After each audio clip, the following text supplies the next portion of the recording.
Oke, assalamualaikum warahmatullahi wabarakatuh. Ketemu lagi dengan Pak Farid pada mata pelajaran Praktikum Akuntansi Lembaga dan Instansi Pemerintah. Selamat pagi anak-anak teman-teman semuanya. Kita pada kali ini akan membahas pada pertemuan yang ke-6 ya. Buat teman-teman semua mohon dipahami lebih cermat karena pertemuan ke-6 ini itu ada hubungannya dengan pertemuan yang ke-5 kemarin ya. Jadi tolong diperhatikan dan diingat bahwasanya materi yang kemarin ada hubungannya dengan kali ini ya. Jadi kita hari ini membahas terkait tentang indikator yang kedua pada KD yang sama pada pertemuan yang kemarin, yaitu menganalisis transaksi akuntansi kesalahan atau peristiwa luar biasa di dokumen sumber yang digunakan di Satker dan di desa atau kelurahan ya. Pada KD ini nanti indikator yang kita bahas pada pertemuan ke-6 itu adalah terkait tentang identifikasi pihak yang terkait dalam koreksi kesalahan. Nah, setelah yang kemarin kita sudah membahas mengenai koreksi kesalahan, kita harus paham juga siapa aja sih yang terkait dengan pihak-pihak dalam koreksi kesalahan ya. Jadi sekali lagi buat anak-anak silakan dicatat materinya ya. Dari sekali lagi ini ada materi lanjutan dari materi yang kemarin.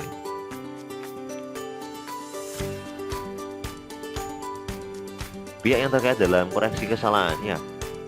Pihak-pihak ini sangat erat sekali dengan kesalahan yang pernah terjadi di dalam instansi lembaga, baik itu di pemerintah desa atau pemerintah daerah.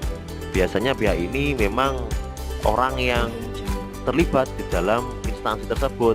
Maka kita harus tahu untuk pihak-pihak yang memang bisa menimbulkan kesalahan. Harapannya dengan teman-teman semuanya paham, biar tahu, karena ketika nanti ada sudah lulus, anak biar bisa mengetahui ketika di desanya masing-masing terjadi kesalahan yang perlu dikoreksi bersama. Siapa aja pihaknya? Oke, yang pertama itu adalah bendahara penerimaan.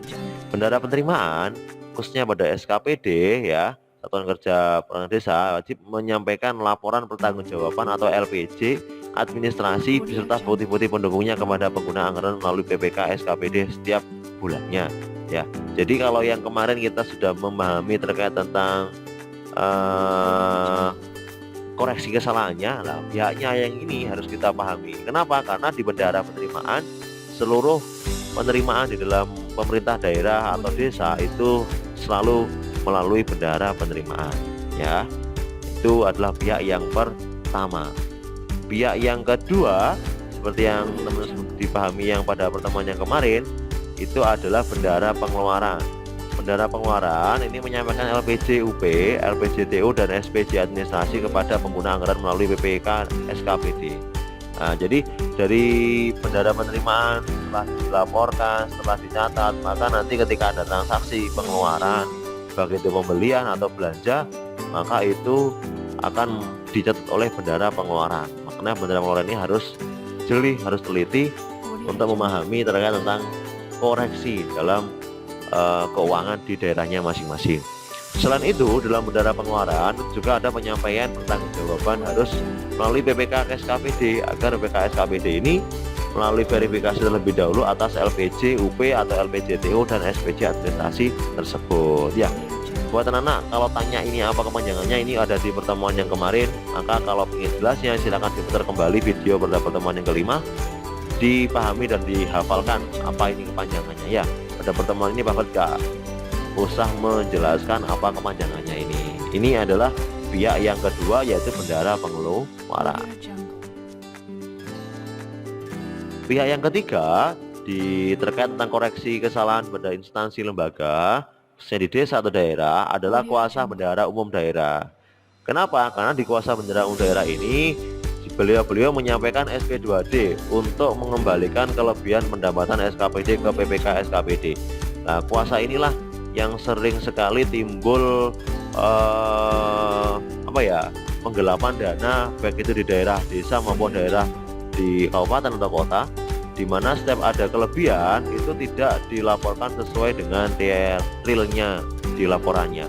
Biasanya kelebihan ini bisa dikurangi ya. Beberapa kali mungkin teman-teman melihat ada beberapa perangkat desa di apa ya, ditangkap oleh pihak kepolisian karena penyelewengan anggaran. Ini karena di sini terjadi kelebihan anggaran. Nah, kelebihan ini sebenarnya harus dilaporkan, bisa melalui rapat tahunan ya, rapat tahunan, kemudian seperti musrenbang dan sebagainya.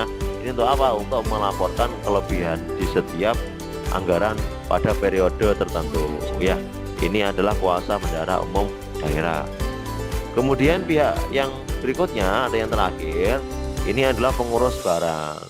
Nah, pengurus barang ini menyampaikan LPBS dan LPB ke PPK SKPD. Nah, PPK SKPD nanti sebaiknya harus melakukan rekonsiliasi atau memverifikasi apakah benar barang yang sudah dikeluarkan atau sudah dilaksanakan oleh setiap daerah atau instansi desa ini sesuai dengan laporan yang diberikan kepada PPK SKPD ya. Nah, biasanya disinilah nanti muncul beberapa pembetulan, perbaikan yang bisa menimbulkan apa ya, koreksi. Nah, kemudian koreksi inilah nanti harus diperbaiki di periode yang akan datang.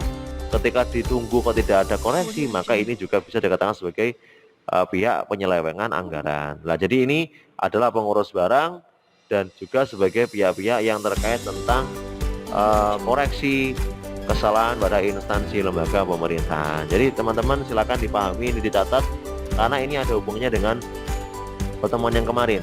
Nah, jadi Bapak perlu ingatkan sekali lagi, kenapa pada pertemuan kelima ke-6 ini kita membahas mengenai koreksi, karena pada pertemuan yang berikutnya lagi kita akan lebih detail lagi terkait tentang jurnal.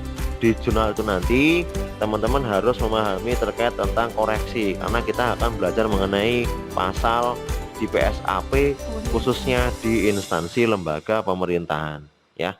Kita akan belajar mengenai kesalahan belanja, kesalahan pendapatan ya, dan kesalahan tersebut terjadi pada periode-periode di instansinya masing-masing, dan juga terdapat penerapan PSAP pasal ada banyak sekali. Makanya teman-teman harus paham dulu terkait tentang pihak-pihak yang ada di koreksi kesalahan instansi ini ya. Oke, terima kasih buat teman-teman. Kita cukup pada materi ke-6 ini. Kita nanti akan ketemu kembali pada pertemuan ke-7. Bapak berharap pertemuan ke-5 dan ke-6 setelah UTS ini teman-teman bisa mencatat materinya, bisa memahami materinya. Ketika ada pertanyaan, bisa langsung tulis di kolom komentar dengan menuliskan nama, kelas ya, dan apa pertanyaannya, atau biar cepat teman-teman bisa langsung WA ke Pak Farid. Oke, terima kasih. Tetap di rumah, jaga kesehatan. Wassalamualaikum warahmatullahi wabarakatuh.